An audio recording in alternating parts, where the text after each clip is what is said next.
Hi ಸ್ನೇಹಿತರೆ, welcome to our channel Mithun Raj ಅಡುಗೆ ಮನೆ. ಇವತ್ತಿನ ವಿಡಿಯೋದಲ್ಲಿ ಸ್ಪೆಷಲ್ ಆಗಿ ನಾನು ಉಳಿದ ಅನ್ನದಿಂದ ತುಂಬಾನೇ ಸಿಂಪಲ್ ಆಗಿರುವಂಥ ಗರಿಗರಿಯಾದ ವಡೆನ ಮಾಡಿ ತೋರಿಸ್ತಾ ಇದ್ದೀನಿ. ಬೆಳಗ್ಗಿನ ಬ್ರೇಕ್ಫಾಸ್ಟ್ಗೂ ಸೂಪರ್ ಆಗಿರುತ್ತೆ, ಸಂಜೆ ಸ್ನ್ಯಾಕ್ಸ್ ಕೂಡ ತುಂಬ ಚೆನ್ನಾಗಿರುತ್ತೆ. ಈ ಥರ ವಡೆ ಮಾಡಿಕೊಟ್ರೆ ಇದಕ್ಕೆ ಚಟ್ನಿ ಆಗಿರಲಿ, ಸಾಂಬಾರ್ ಆಗಿರಲಿ ತಿನ್ನೋ ಅವಶ್ಯಕತೆ ಮತ್ತೆ ಮಾಡೋ ಅವಶ್ಯಕತೆ ಇರೋದಿಲ್ಲ. ಹಾಗೇನೆ ತಿಂದ್ಬಿಡ್ತಾರೆ, ಅಷ್ಟು ರುಚಿಯಾಗಿರುತ್ತೆ.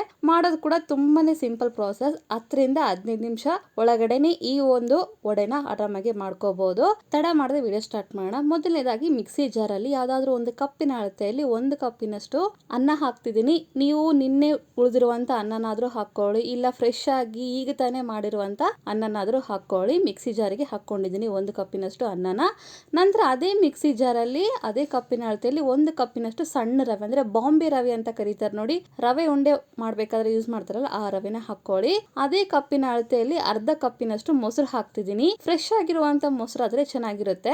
ಮೊಸರು ಹಾಕಿದ್ಮೇಲೆ ಮಿಕ್ಸಿ ಮುಚ್ಚಳನ ಮುಚ್ಚಿಬಿಟ್ಟು ಸಣ್ಣದಾಗಿ ಫೈನ್ ಆಗಿ ಪೇಸ್ಟ್ ತರ ಮಾಡ್ಕೋಬೇಕು. ನೀರು ಬೇಕು ಅಂದ್ರೆ ಮಾತ್ರ ಹಾಕೊಳ್ಳಿ, ಇಲ್ಲಾಂದ್ರೆ ಹಾಕೊಳಕ್ ಹೋಗ್ಬೇಡಿ, ಹಾಗೆ ಮಿಕ್ಸಿ ಮಾಡ್ಕೊಳ್ಳಿ. ನಿನ್ನೆ ಉಳಿದಿರುವಂತ ಅನ್ನದಿಂದ ಮಾಡ್ತಿದ್ರೆ 1-2 ಸ್ಪೂನ್ ಅಥವಾ 3 ಸ್ಪೂನ್ ನೀರ್ ಬೇಕಾಗುತ್ತೆ. ಫ್ರೆಶ್ ಆಗಿ ಮಾಡಿರುವಂತ ಅನ್ನದಿಂದ ಮಾಡ್ತಾ ಇದ್ರೆ ನೀರಿನ ಅವಶ್ಯಕತೆ ಇರೋದಿಲ್ಲ. ಮಿಕ್ಸಿ ಮಾಡೋಕೆ ಆಗ್ತಿಲ್ಲ, ಗಟ್ಟಿ ಇದೆ ಅಂದ್ರೆ 2ರಿಂದ 3 ಸ್ಪೂನ್ ಅಥವಾ ಸ್ವಲ್ಪ ನೀರು ಹಾಕೊಂಡು ಮಿಕ್ಸಿ ಮಾಡ್ಕೊಂಡು ರೆಡಿ ಮಾಡ್ಕೊಳ್ಳಿ. ಮಿಕ್ಸಿ ಮಾಡಿರುವಂತ ಪೇಸ್ಟ್ ನಾನು ಒಂದು ಮಿಕ್ಸಿಂಗ್ ಬೌಲ್ಗೆ ಹಾಕ್ತಿದ್ದೀನಿ. ನೋಡಿದ್ರೆ ಕನ್ಸಿಸ್ಟೆನ್ಸಿ ಈ ರೀತಿ ಇದೆ. ನಂತರ ಇದಕ್ಕೆ 1 ಸ್ಪೂನ್ ಅಷ್ಟು ಜೀರಿಗೆ ಹಾಕ್ತಿದ್ದೀನಿ. ನೆಕ್ಸ್ಟ್ ಸಣ್ಣದಾಗಿ ಕಟ್ ಮಾಡ್ಕೊಂಡಿರುವಂತ ಶುಂಠಿನ ಹಾಕ್ತಿದ್ದೀನಿ. 2 ಹಸಿಮೆಣಸಿನಕಾಯಿ ಸಣ್ಣದಾಗಿ ಕಟ್ ಮಾಡ್ಕೊಂಡು ಹಾಕಿದ್ದೀನಿ. ನಂತರ ಕರಿಬೇವು ಹಾಕ್ತಿದ್ದೀನಿ. ನಂತರ ಇದಕ್ಕೆ ಸಣ್ಣದಾಗಿ ಕಟ್ ಮಾಡ್ಕೊಂಡಿರುವಂತ ಕೊತ್ತಂಬರಿನ ಹಾಕ್ತಾ ಇದ್ದೀನಿ. ಆಮೇಲೆ ಒಂದು ಮೀಡಿಯಂ ಸೈಜ್ ಈರುಳ್ಳಿನ ಸಣ್ಣದಾಗಿ ಕಟ್ ಮಾಡ್ಕೊಂಡು ಹಾಕೊಳ್ಳಿ. ನಂತರ ರುಚಿಗೆ ತಕ್ಕಷ್ಟು ಉಪ್ಪು ಹಾಕ್ಕೊಂಡು ನೀಟಾಗಿ ಕಲಿಸ್ಕೋಬೇಕು. ಆದಷ್ಟು ಒಂದೇ ಡೈರೆಕ್ಷನ್ ಅಲ್ಲಿ ಕಲಿಸ್ತಾ ಹೋಗಿ. ವಿಡಿಯೋದಲ್ಲಿ ತೋರಿಸ್ತಾ ಇದ್ದೀನಿ ನೋಡಿ, ಇದೇ ಡೈರೆಕ್ಷನ್ ಅಲ್ಲಿ ಕಲಿಸ್ತಾ ಹೋಗ್ಬೇಕು. ಈ ರೀತಿ ಕಲಿಸೋದ್ರಿಂದ ವಡೆ ತುಂಬಾ ಫ್ಲಫಿ ಆಗಿ ಬರುತ್ತೆ. ಅದಕ್ಕೋಸ್ಕರ ಇದೇ ಡೈರೆಕ್ಷನ್ ಅಲ್ಲಿ ಕಲಿಸಿ. ಹೆಂಗ್ ಬೇಕಾದ್ರೆ ಹಂಗೆ ಯಾವ ತರ ಬೇಕಾದ್ರೆ ಆ ತರ ಕಲ್ಸಕ್ಕೆ ಹೋಗಬೇಡಿ. ಈ ಡೈರೆಕ್ಷನಲ್ಲಿ ಮಾತ್ರ ಕಲಿಸ್ಕೊಳ್ಳಿ. ಆ್ಯಂಡ್ ನಿಮ್ಮೆಲ್ಲರ ಹತ್ರ ಒಂದು ರಿಕ್ವೆಸ್ಟ್, ನನ್ನ ಚಾನಲ್ನ ಮೊದಲನೇ ಬಾರಿ ನೋಡ್ತಾ ಇದ್ರೆ ಪ್ಲೀಸ್ ಎಲ್ಲರೂ ದಯವಿಟ್ಟು ಸಬ್ಸ್ಕ್ರೈಬ್ ಮಾಡ್ಕೊಳ್ಳಿ. ಪಕ್ಕದಲ್ಲೇ ಬೆಲ್ ಬಟನ್ನ ಕ್ಲಿಕ್ ಮಾಡೋದನ್ನ ಮರಿಬೇಡಿ. ಹಿಟ್ಟನ್ನ ನೀಟಾಗಿ ಕಲಿಸ್ಕೊಂಡಿದ್ಮೇಲೆ ಒಂದು 10 ನಿಮಿಷ ಇದನ್ನ ನೆನೆಯಕ್ಕೆ ಬಿಡಬೇಕು. ಎಷ್ಟು ಚೆನ್ನಾಗಿ ನೆನೆಯುತ್ತೆ ಅಷ್ಟು ಚೆನ್ನಾಗಿ ಬರುತ್ತೆ ವಡೆ. ನೆಂದ ಮೇಲೆ ನೋಡಿದ್ರೆ ಸ್ವಲ್ಪ ಗಟ್ಟಿಯಾಗಿದೆ, ಯಾಕೆ ಅಂದರೆ ರವೆ ಹಾಕಿರ್ತೀವಲ್ಲ ಅದಕ್ಕೋಸ್ಕರ ನೀರನ್ನ ಅಬ್ಸರ್ವ್ ಮಾಡ್ಕೊಂಡಿರುತ್ತೆ. ಈ ರೀತಿ ಗಟ್ಟಿಯಾಗಿದೆ. ಇವಾಗ ಇದಕ್ಕೆ ಸೋಡಾ ಪುಡಿ ಹಾಕಿಲ್ಲ, ಅದಕ್ಕೆ ಸೋಡಾ ಪುಡಿ ಹಾಕ್ತೀನಿ. ನಿಮಗೆ ಸೋಡಾ ಪುಡಿ ಇಷ್ಟ ಇಲ್ಲ, ಕುಕಿಂಗ್ ಸೋಡಾ ಇಷ್ಟ ಇಲ್ಲ ಅಂದರೆ ಸ್ಕಿಪ್ ಮಾಡ್ಬೋದು. ಸ್ವಲ್ಪ ಗಟ್ಟಿ ಇರೋದ ಕಾರಣ 2ರಿಂದ 3 ಸ್ಪೂನ್ ಅಷ್ಟು ನೀರು ಹಾಕ್ಕೊಂಡು ಒಂದೇ ಡೈರೆಕ್ಷನಲ್ಲಿ ಕಲಿಸ್ತಾ ಇದ್ದೀನಿ. ಹೀಗೇ ಕಲಿಸ್ಕೊಳ್ಳಿ. ಇದೇ ರೀತಿ ಕಲಿಸ್ಕೊಂಡು ವಡೆನ ಮಾಡಿ ನೋಡಿ, ಎಷ್ಟು ಚೆನ್ನಾಗಿ ಬರುತ್ತೆ ಅಂದರೆ ನಿಜವಾಗ್ಲೂ ಹೇಳ್ತಿದ್ದೀನಿ, ಉದ್ದಿನ ವಡೆಕಿನ ಡಬಲ್ ಟೇಸ್ಟ್ ಅಂತ ಹೇಳ್ಬೋದು, ಅಷ್ಟು ರುಚಿಯಾಗಿರುತ್ತೆ. ಈ ವಡೆ ಬ್ಯಾಟರ್ ರೆಡಿ ಆಗಿದೆ. ಇಲ್ಲಿ ಸ್ವಲ್ಪ ಎಣ್ಣೆ ಕಾದಿದೆನಾ ಇಲ್ಲ ಅಂತ ಸ್ವಲ್ಪ ಹಾಕ್ಬಿಟ್ಟು ನೋಡಿದ್ದೀನಿ. ಈ ರೀತಿ ಮೀಡಿಯಂ ಆಗಿ ಹೀಟ್ ಆಗಿದ್ರೆ ಸಾಕು.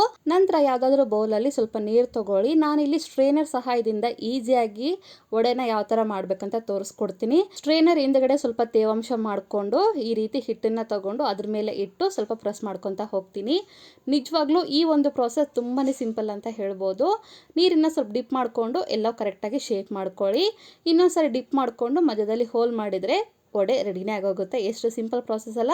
ರೆಡಿ ಆಗಿರುವಂತ ವಡೆನ ಎಣ್ಣೆಯಲ್ಲಿ ಡ್ರಾಪ್ ಮಾಡ್ತಾ ಹೋಗ್ತೀನಿ. ಸ್ವಲ್ಪ ನೀರು ಇರುತ್ತೆ, ಹುಷಾರಾಗಿ ಹಾಕೊಳ್ಳಿ. ಸ್ಟ್ರೈನರ್ ಮೇಲೆ ಮಾತ್ರ ತೇವಾಂಶ ಮಾಡ್ಕೊಂಡು ಈ ರೀತಿ ಡ್ರಾಪ್ ಮಾಡ್ಕೊಂತ ಹೋಗಿ. ವಿಡಿಯೋದಲ್ಲಿ ತೋರಿಸ್ತಾ ಇದ್ದೀನಿ ನೋಡಿ, ತುಂಬಾನೇ ಸಿಂಪಲ್ ಆಗಿ ಮಾಡ್ಕೋಬಹುದು.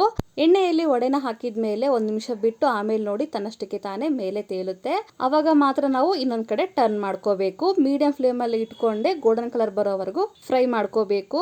ಒಂದ್ ವೇಳೆ ನಿಮಗೆ ಅನ್ನದಿಂದ ಮಾಡೋಕೆ ವಡೆ ಇಷ್ಟ ಇಲ್ಲ ಅಂತಂದ್ರೆ ಅನ್ನದ ಪ್ಲೇಸ್ ಅಲ್ಲಿ ಅವಲಕ್ಕಿನ ಕೂಡ ಯೂಸ್ ಮಾಡಬಹುದು. ದಪ್ಪ ಅವಲಕ್ಕಿ ಆಗಿರ್ಬೋದು, ತೆಳುವಾದ ಅವಲಕ್ಕಿ ಆಗಿರ್ಬೋದು, ಯಾವ ಅವಲಕ್ಕಿನಾದ್ರೂ ಯೂಸ್ ಮಾಡಿ ಚೆನ್ನಾಗಿರುತ್ತೆ. ಸೇಮ್ ಪ್ರೊಸೀಜರ್ನೇ ಯೂಸ್ ಮಾಡಿ. ಈ ರೀತಿ ಗೋಲ್ಡನ್ ಕಲರ್ ಬಂದಿದೆ ಅನ್ನೋ ಟೈಮಲ್ಲಿ ಎಣ್ಣೆಯಿಂದ ವಡೆನ ತೆಗೆದು ಟಿಶ್ಯೂ ಪೇಪರ್ ಹಾಕಿರುವಂಥ ಪೇಪರು ಅಥವಾ ಬೌಲಲ್ಲಿ ಹಾಕ್ತಾ ಇದ್ದೀನಿ. ನಿಜವಾಗ್ಲೂ ಹೇಳ್ತಿದ್ದೀನಿ, ಒಂದು ಕಡೆ ಹಾಕ್ತಾ ಇದ್ರೆ ಇನ್ನೊಂದು ಕಡೆ ಖಾಲಿ ಆಗುತ್ತೆ, ಅಷ್ಟು ರುಚಿಯಾಗಿರುತ್ತೆ. ಈ ವಡೆಯಲ್ಲಿ ಈರುಳ್ಳಿ ಮತ್ತು ಹಸಿಮೆಣಸಿನಕಾಯಿ ಮತ್ತು ಕೊತ್ತಂಬರಿ ಕರಿಬೇವು ಹಾಕಿರೋದ್ರಿಂದ ಇದು ಕಾಂಬಿನೇಷನ್ ಆಗಿ ಚಟ್ನಿನೇ ಬೇಕು ಅನ್ನೋದೇನಿಲ್ಲ, ಹಾಗೆ ತಿಂತಾರೆ.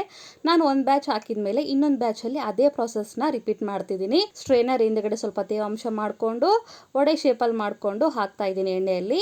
ಟೋಟಲ್ ಆಗಿ ನಾನು 5 ಹಾಕಿದ್ದೀನಿ. ಮೀಡಿಯಂ ಫ್ಲೇಮಲ್ಲೇ ಇಟ್ಕೊಂಡು ಫ್ರೈ ಮಾಡ್ಕೊಂಡ್ರೆ ಗರಿ ಗರಿಯಾದ ವಡೆ ರೆಡಿನೇ ಆಗೋಗುತ್ತೆ. ಎಷ್ಟು ಸಿಂಪಲ್ ಪ್ರಾಸೆಸ್ ಅಲ್ವಾ.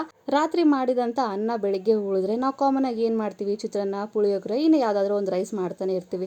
ದಿನಾಲೂ ರೈಸು, ಚಿತ್ರಾನ್ನ, ಪುಳಿಯೋಗರೆ ಅಂದರೆ ಯಾರಿಗೆ ತಾನೇ ಬೇಜಾರಾಗಲ್ಲ. ಒಂದ್ಸರಿ ಬೆಳಗಿನ ಬ್ರೇಕ್ಫಾಸ್ಟ್ಗೆ, ಸಂಜೆ ಸ್ನ್ಯಾಕ್ಸ್ಗೆ ಈ ರೀತಿ ವಡೆನೆ ಮಾಡಿಕೊಡಿ. ಬೇಡ ಅನ್ನೋದೇ ಗಪ್ಚುಪ್ಪಾಗಿ ತಿಂತಾರೆ, ಅಷ್ಟು ರುಚಿಯಾಗಿರುತ್ತೆ. ಮಕ್ಕಳು ಶಾಲೆಯಿಂದ ಬಂದಾಗ ಸಂಜೆ ತಿಂಡಿಗೆ, ಸ್ನ್ಯಾಕ್ಸ್ಗೆ ಏನಾದರೂ ಒಂದು ಕೇಳ್ತಾರೆ. ಅಂಥ ಟೈಮಲ್ಲಿ ಹೆಲ್ತಿಯಾಗಿ ಈ ರೀತಿ ವಡೆ ಮಾಡಿಕೊಡಿ, ತುಂಬ ಇಷ್ಟಪಟ್ಟು ತಿಂತಾರೆ. ಈ ರೆಸಿಪಿ, ಈ ವಿಡಿಯೋ ನಿಮಗೆ ಇಷ್ಟ ಆದರೆ ನನ್ನ ಚಾನಲ್ನ like, share, comment and subscribe ಮಾಡ್ಕೊಳ್ಳೋದನ್ನು ಮಾತ್ರ ಮರಿಬೇಡಿ. ಓಕೆನಾ.